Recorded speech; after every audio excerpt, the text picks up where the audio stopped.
sobre os parentes que vão desviando o caminho, né? A gente fala que pode ser que seja um espírito, né? Espírito maléfico, ou da ganância mesmo, que leva, né, nossos parentes para fora. E que, ó, principalmente, como exemplo também, o garimpo, né?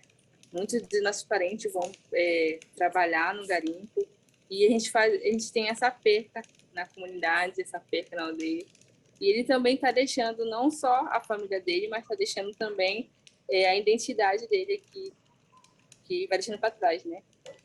Fazendo com que essas pessoas que sobrevivem da ganância, do nosso recursos naturais, só aumente e continue ali, né? Tirando, só tirando.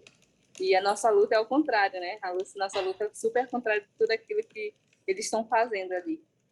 E eu acho, tenho certeza que quando vem esse tipo de gente, né? Esses empresários ou outras empresas, eles trazem, além dessa ganância, doença, né? Maldade. A gente vê que começa a circular droga, circular festas, bebidas, e a gente vê que não é coisa do bem, né? É uma coisa que vem do mal realmente. E a gente acredita que quando some algum parente nosso na mata, algum espírito maldoso, né, levou eles. Então, esses garimpeiros, essas pessoas que vêm para machucar a nossa mãe mata, tenho certeza que são espíritos maléficos que vêm em forma de gente tirar os nossos parentes, nossos irmãos do nosso lado, do nosso território.